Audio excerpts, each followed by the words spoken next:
हरे कृष्णा। आज हम लोग श्रवण करेंगे चातुर्मास व्रत के संबंध में। ये चातुर्मास व्रत क्या होता है और इसका नियम विधि निषेध क्या है, इस कथा के अंतर्गत हम लोग श्रवण करेंगे।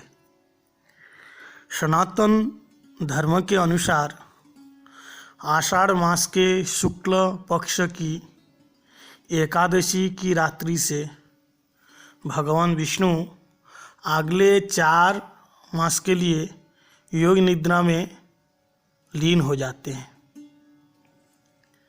एवं कार्तिक मास में शुक्ल पक्षीय की एकादशी के दिन योग निद्रा से जागते हैं।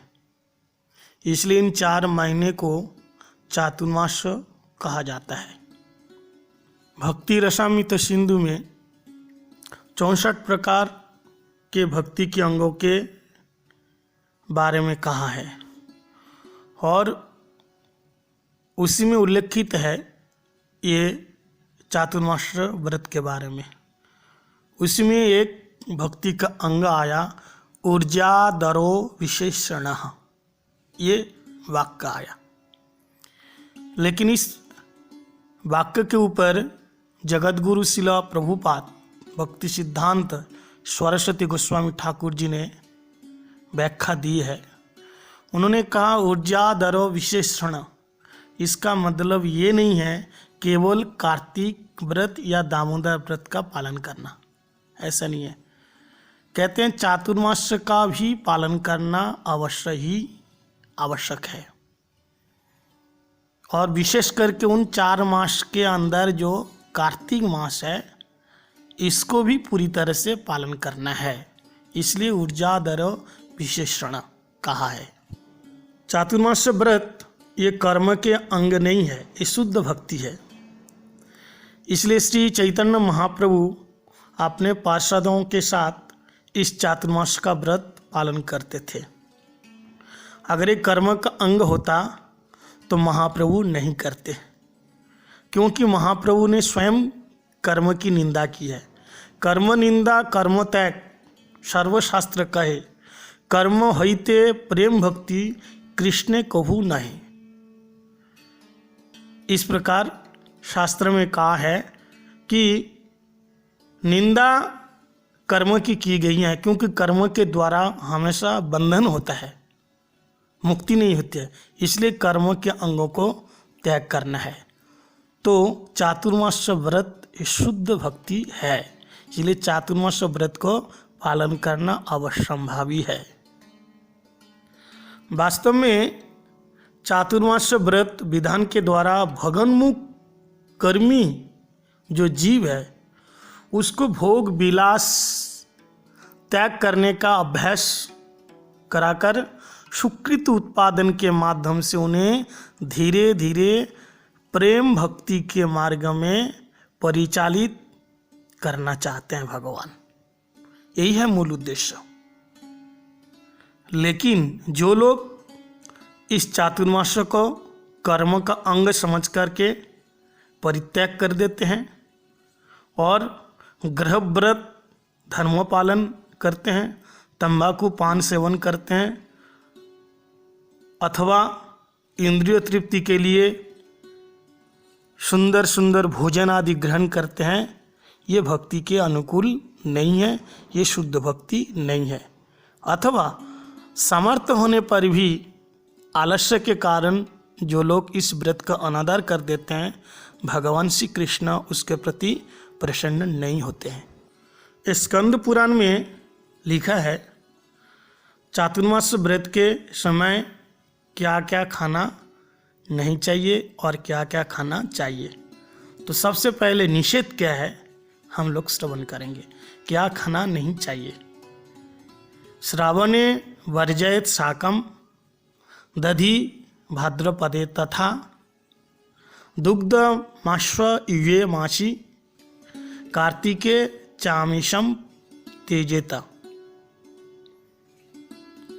मतलब श्रावण मास में शाक को छोड़ना चाहिए, भादो मास में दही का परित्याग करना चाहिए, आश्विन मास में दुग्ध यानी दूध को परित्याग करना चाहिए और कार्तिक मास में आमिष परित्यज्य।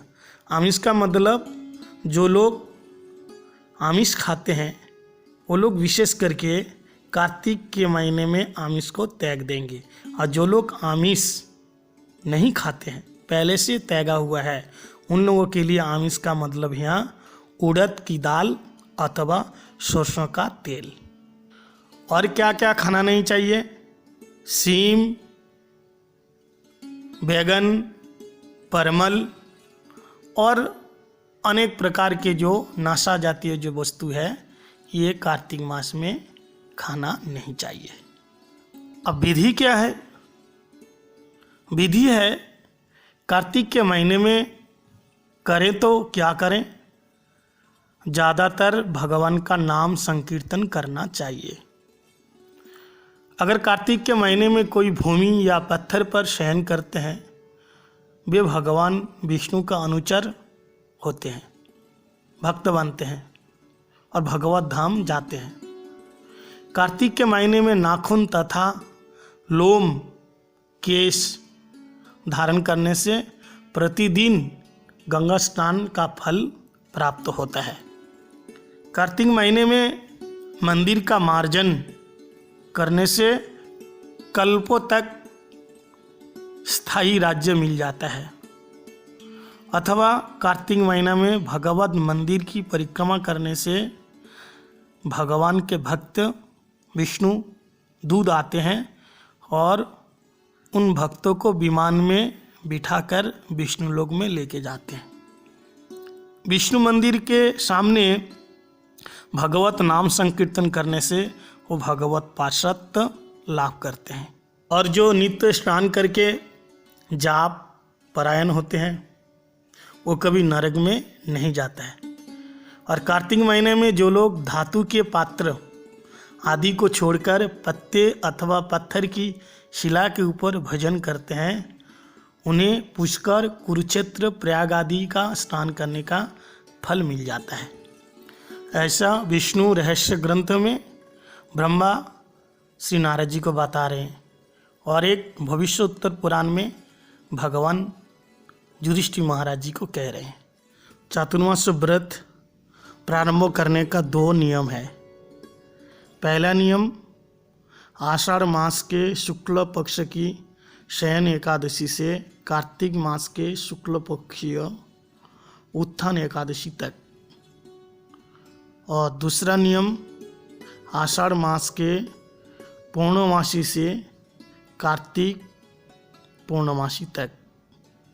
ये जो दूसरा नियम है, पूर्णमासी से पूर्णमासी तक, ये हमारे परम गुरुदेव नित्यलीला अपरिष्णम विष्णुपाद अष्टोत्तर शतः श्री श्री श्रीमद् भक्ति प्रज्ञान केशव गोस्वामी महाराज जी ने ये गौड़ीय वेदांत समिति में ये नियम दिया है।